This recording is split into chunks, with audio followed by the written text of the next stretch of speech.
it can help a little bit. You can do really what you want. In this case, you are the art director. Now, I'd like to show you that in Nuke, one thing can be done in multiple ways. And for that, I would like to create a homemade glow. And you'll see, it's very simple. Basically, I'd like to glow the entire earth here, and just to give it more presence, and as well to create a bit more atmosphere on the top of it. So for doing that, what I will do first is to blur my image. So to create a blur node, I will go to the blur menu here and create a blur.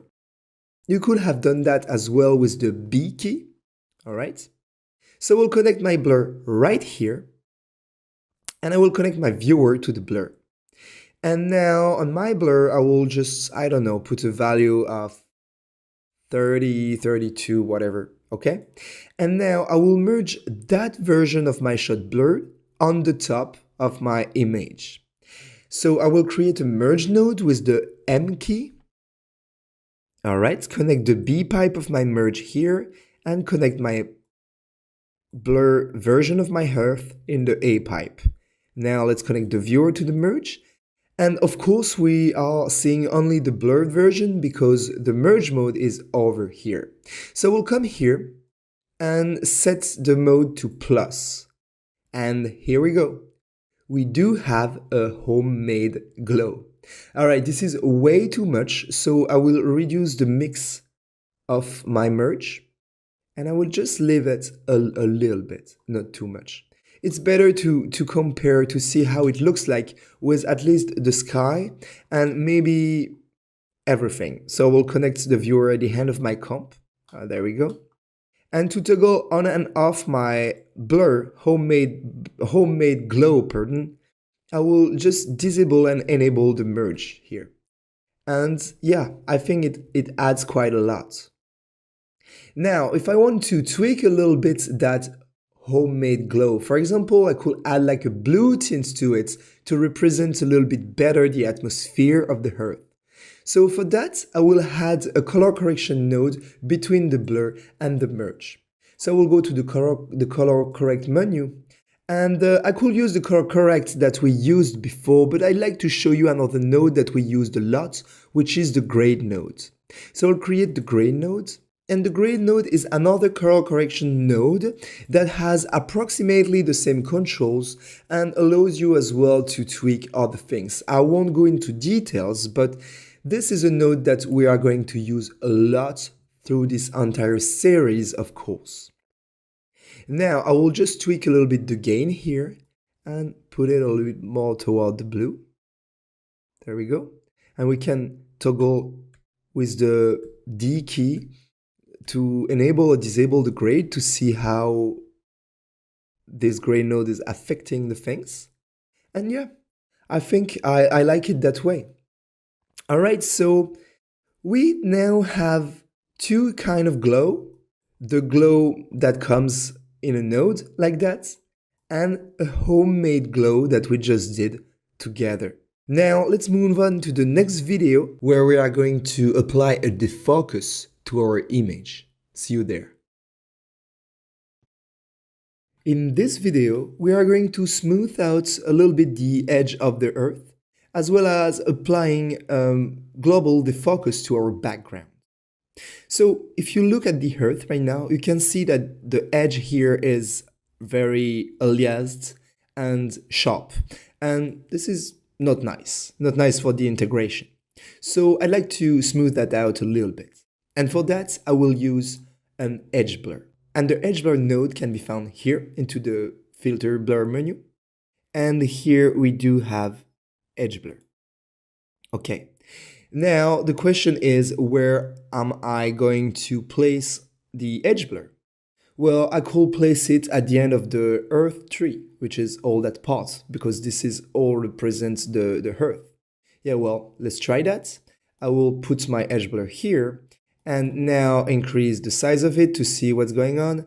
And well, it doesn't seem to work well. I don't know what's going on. Actually, I know what's going on, but it doesn't work well here. Let's see why. Okay, I will unplug edge blur for now.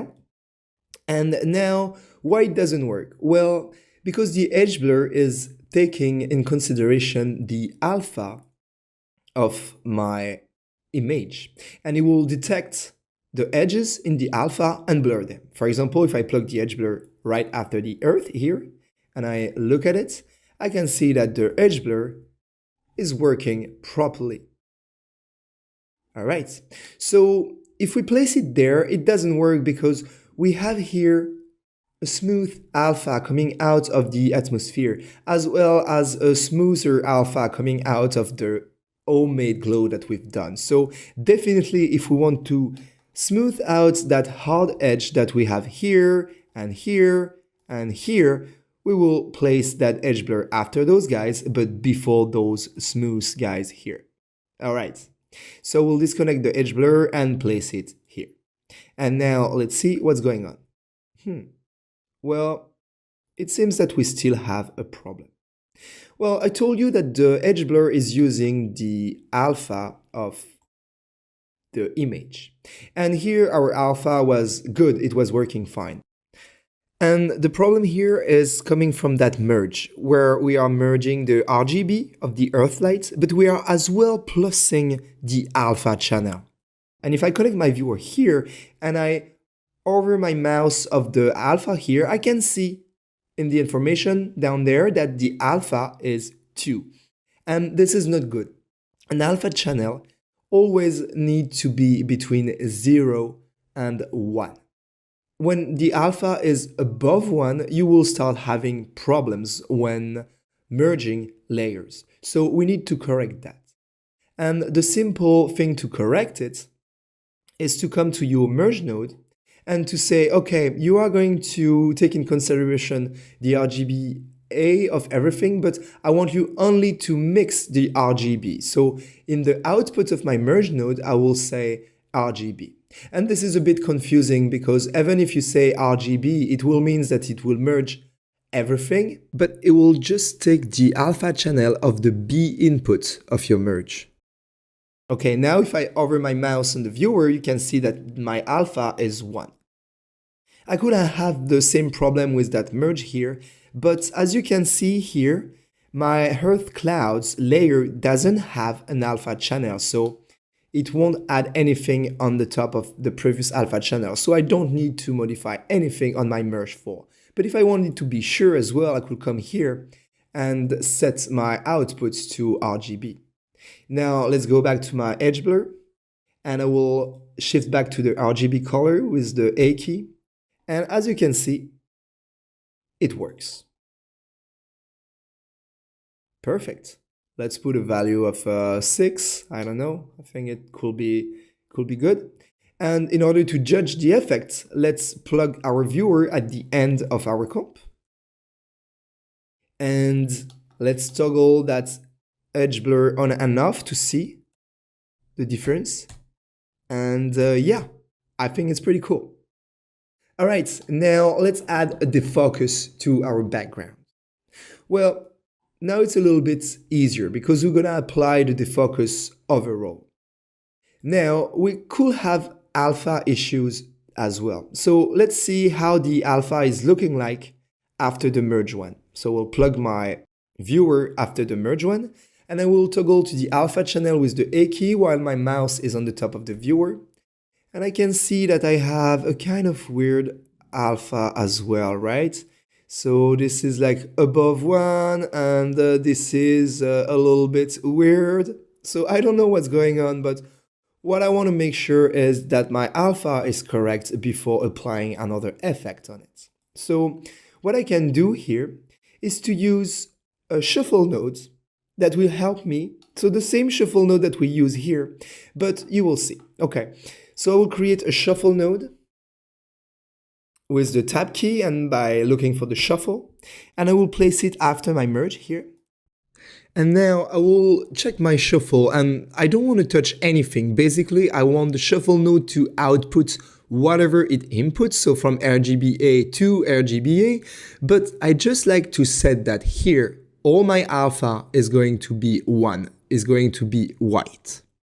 And now if I go after my shuffle, I can see that everything is white and everything is at 1 and we don't have like those black and white values and neither those values above 1.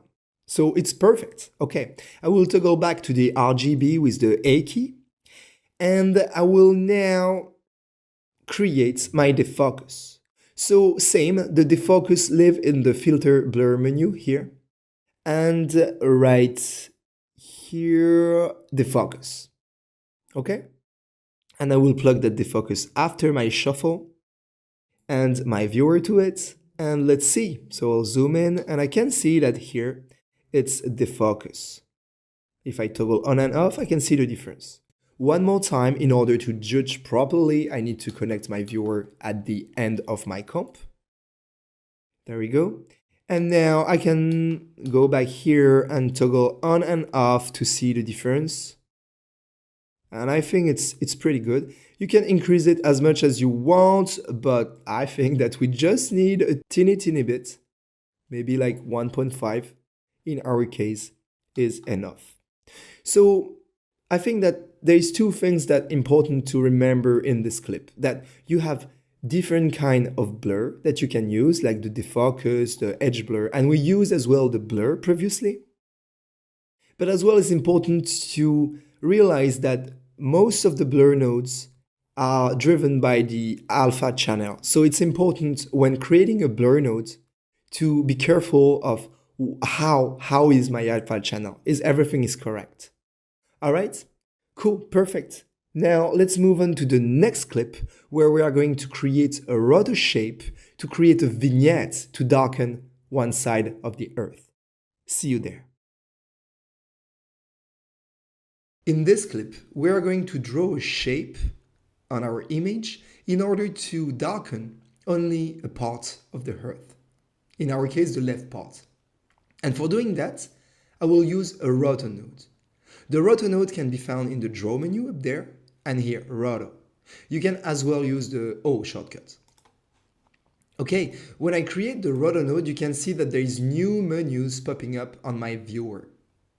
If I close the properties and reopen it, you can see the difference. And those things are the tools that will help us to draw shapes. For example, here I have the Bezier curve selected. And I will be able, for example, to draw a mask around my ship in order to, I don't know, color correct it separately. Okay, this is just a garbage mask for the example.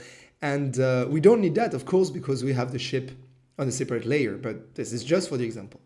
So how this will work? Well, let's go after the ship here, and I will create a color correct node. I don't know if you noticed, but all the node in Nuke got that little input on the right. And if you drag it, like you can see that it says mask. Almost all the nodes in Nuke have a mask input. And what is it for? Well, when you plug a mask to the mask input of a node, you are defining the area of the image that will be affected by the node. For example, if I plug that color correct here and I plug it to my mask, and I cut here and I modify that, I need to plug my viewer here, of course. But like as you can see, I'm affecting only which is in the mask. So how does it work? Well, if I look at my rotor node, there is nothing here. But if I check the alpha channel using the A key, I can see that whatever is inside the mask is white. So basically the mask input of a node doesn't have to be a rotor. It could be just an alpha channel. And that node will use that alpha channel, black and white, to define which areas are affected by my node.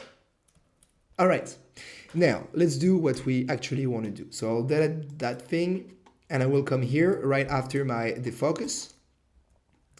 And I will create a fresh rotor node using the O shortcut. And I will hold my click onto that icon and come here and select the ellipse. Now I will draw a big ellipse on my image. And I will use that guy in order to create a vignette where I will darken the corners. I will create a grain node with the G key Or you can create it by going into the color menu and here, grade. Okay, and I will connect my grade node after my defocus.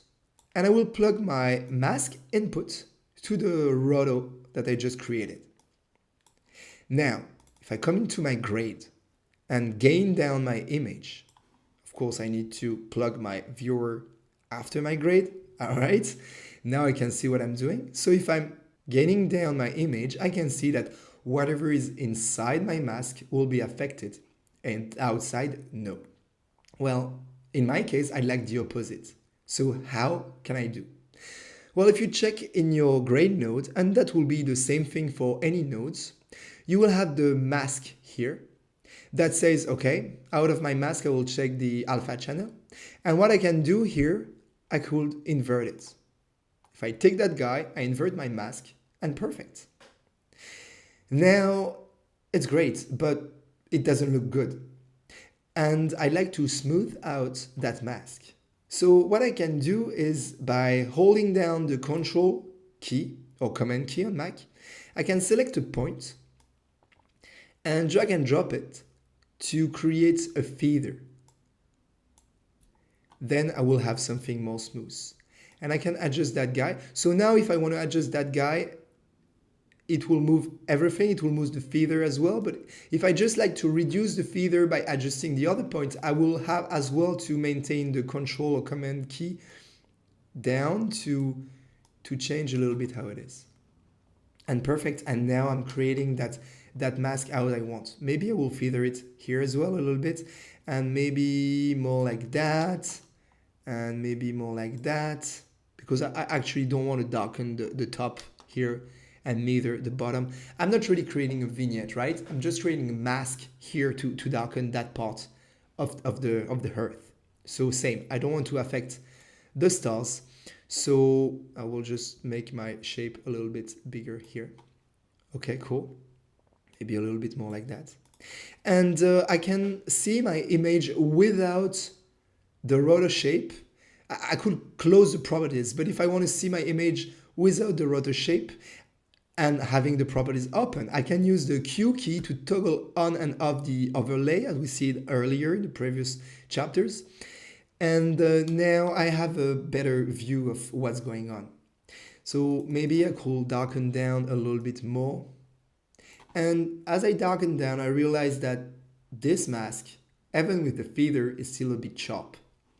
So what I usually do is to create a blur node with the B key and plug it after my rotor shape and put like a big value. So 100 or maybe like sometimes it's not because the slider is over that you can go over it. So I will select that guy and type 200 and there we go. I think it's a bit better. Okay, cool. Maybe a teeny bit more darker. Well, that's great. And with the multiply here, I will click on the color wheel and introduce a little bit of blue in my vignetting. Cool. Let's see how it looks like at the end of my comp. Boom. I think it looks pretty great. Okay, this is it for this video. Now let's see how to enhance a little bit our image. And we will do that in the next video. See you there. In this clip, we are going to recreate chromatic aberration.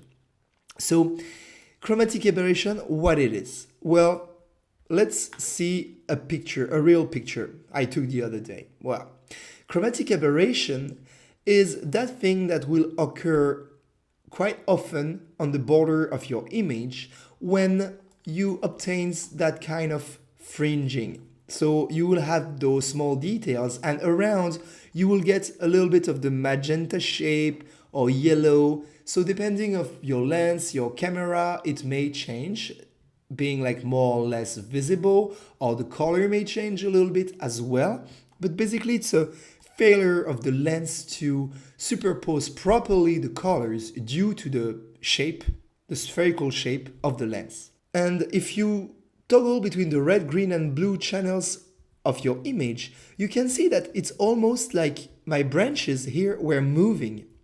And this happened a lot in the corner of the image. But if I go to the center, I can see that I don't have that thing. Because at the center, usually it's more like sharp and we don't have much chromatic aberration. And this is something I'd like to recreate on my CG shots because it will help a lot with the realism.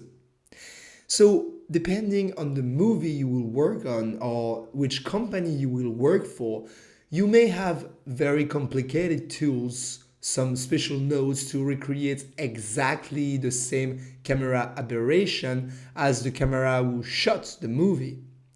But here I'd like to show you a little trick to fake very quickly chromatic aberration. So what I want to do here is to create a transform node with the T key, and I will plug that transform node at the very end of my comp. So I'll plug it after my transform 2 here. And what I will do here, I will scale up my image a little bit. Okay, let's plug my viewer after the transform first. And I will disable the overlay because with the Q key, and I will close all of this. There you go, just to have my transform, just because I want to make sure that the gizmo of my transform is in the center of the image. And this is important because we are just going to scale up a little bit the image, and it has to scale up from the center to recreate that chromatic aberration. So here I'm scaling up the image just by 2%. So I put the scale value at 1.002. And now we are going to create a copy node with the K key. And I will copy from my transform 3 here to my transform 2 here. Okay, right now if I plug my viewer, nothing will happen. And why? Because we are copying the alpha channel. But now, remember I told you like when I toggle between red, green and blue, I get the change. So this is not the alpha channel that I need to modify. It's actually the color channels. So we'll copy here, for example, the red channel to the red channel. And now if I zoom on the stars here, you can see that we have a chromatic shifting happening. If I disable on and off, we can see the thing. And because I'm using a scale from the center of the image, if I go at the center of the image here and I toggle on and off, I will have a little bit, but not as much as the exterior right here. So I accentuate a little bit the transform just for you to see clearly what's going on. But be careful, we really don't want to put too much. And this is something that we see a lot in visual effects studios. Sometimes artists tend to put way too much chromatic aberration and it becomes more fake than natural. So I will reduce that to 0.001 and maybe I could do even less, like 0.05. Yeah, this is more what I'm looking for. Well, you can put the value you want, but I really want to show you how to recreate that and as well to stress on the fact that don't push it too much. Now, we've been shifting the red channel that gives us like red and blue, a little bit of stereoscopic feeling. But if we look at my image here, in this case, we more have a magenta shifting. And to create magenta, well, it's more that we need to shift red plus shifting blue. So what I'm going to do, I'm going to select those two nodes, do Ctrl-C, Ctrl-V, and connect that guy here at the same spot, connect that guy here, and I will come here and I will shift as well the blue channel. And I will find my window here. And now let's have a look to those guys. And now my fringing is more magenta.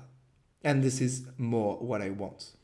Okay, now I can just toggle on and off to see the difference. And it's not much, but really, it's all those little imperfections that will really enhance your comp. So for example, here is the same. It's nothing, it's almost nothing, but it's there and it helps blending the pixels a little bit and integrates everything together. So this is a very quick things to do and that can be very, very successful. So there we go. I'll see you now in the next clip to add another imperfection to your image. See you there.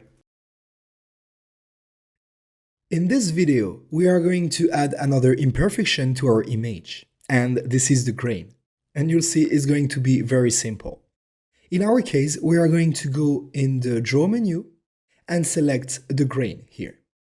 And I will add this at the very end of my comp because it's a full CG shot here and we really want to add the grain on the top of everything. In some case, if you add CG to a real plate, maybe you want to keep the plate with the grain of the plate and add the grain only on the CG, but we'll see that in another course. For now, I really want to just add my grain on top of everything as it's a full CG shot. The grain node is one of these nodes that can be influenced by the alpha that comes through it. And we have here that option that says apply only through alpha. And I could uncheck it if I want to make sure that my grain will be applied to everything. But what I usually prefer to do is to make sure my alpha is proper before applying a grain. And if I want to apply my grain to everything, well, usually I will just add a shuffle node before the grain node to shuffle the alpha to 1. So for doing that, I will hit the tab key and type shuffle. I will select it, hit enter, and place a shuffle node right before my grain.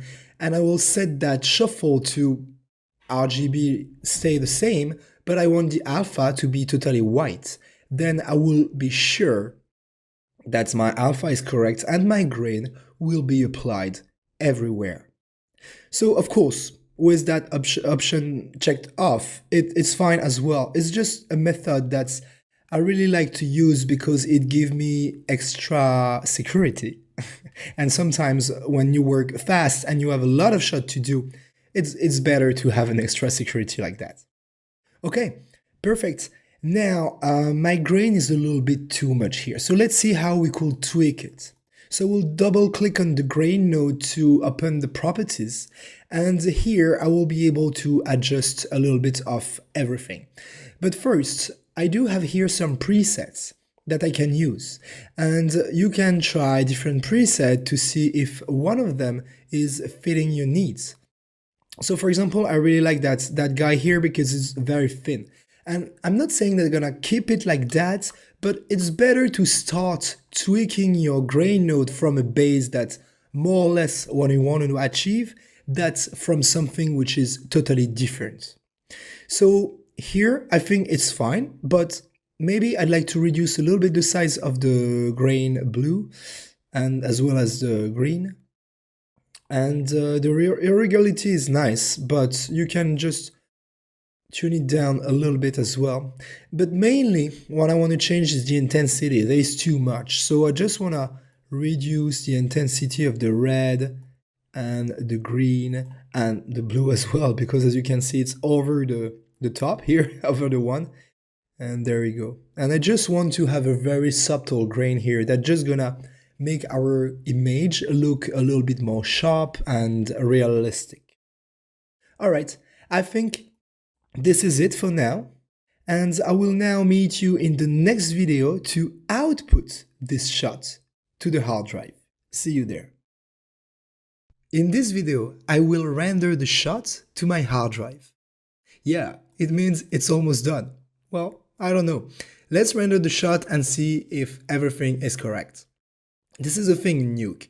Sometimes it's very heavy to cache the shot on the timeline here and to be able to play it real time to see that everything works. So most of the time what we do is like we output the shot and we watch it. And then if something is wrong, well, we come back in Nuke.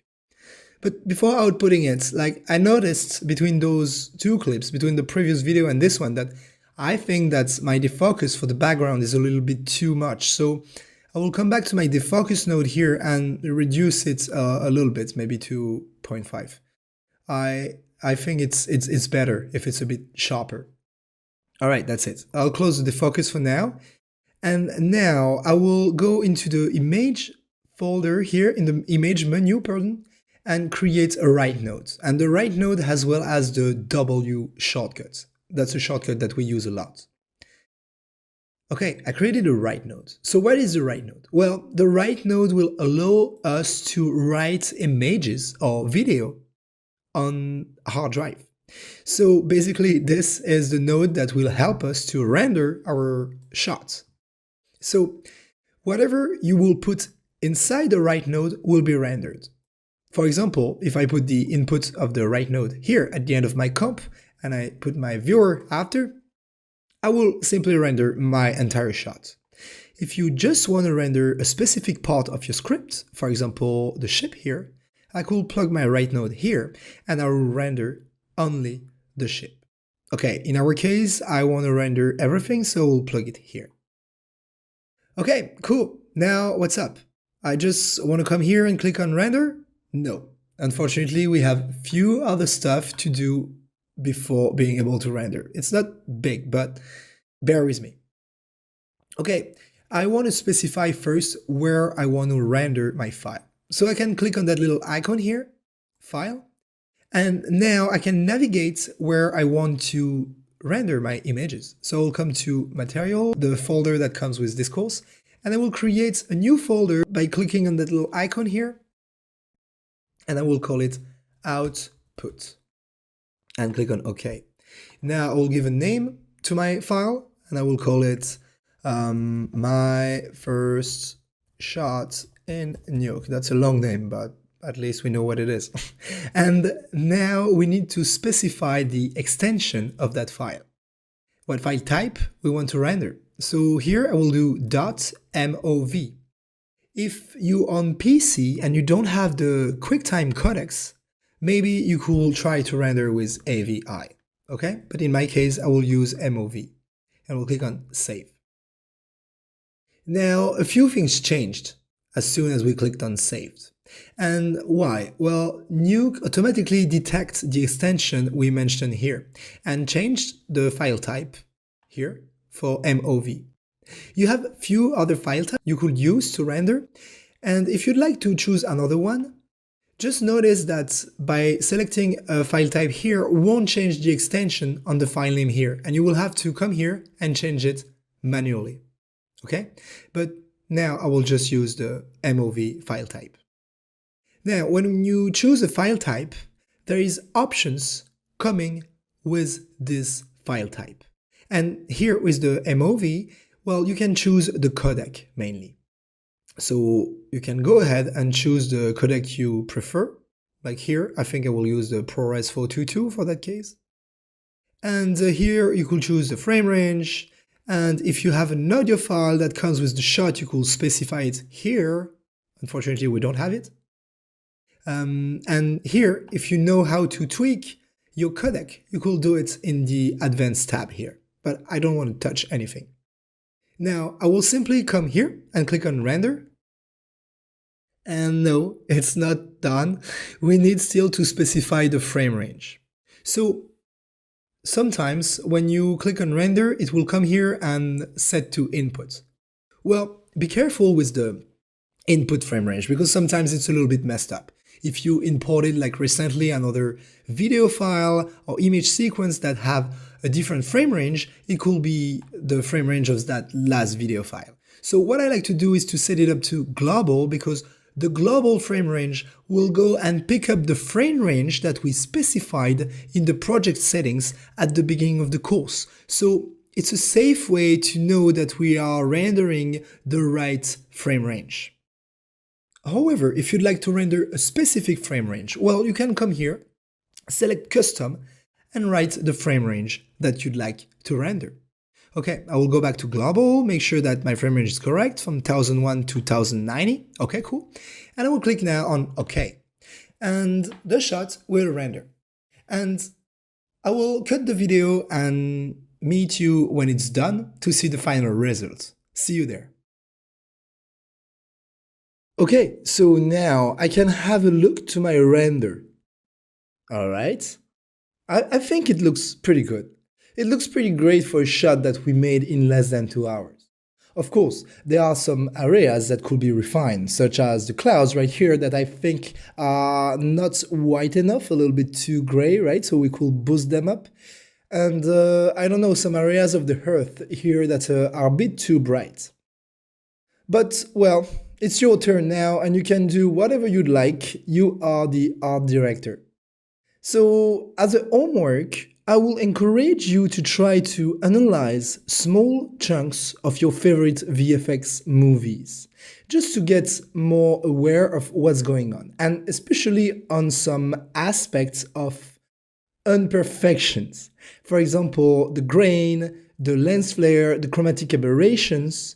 It's important to get used to those things, to get used to see those things, because to comb properly, you need as well to train your eyes to image details.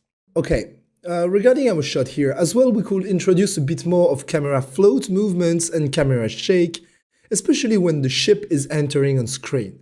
Now, I will let you experiment with that using the transform node, or if you like, you could try to understand how to use the camera shake node.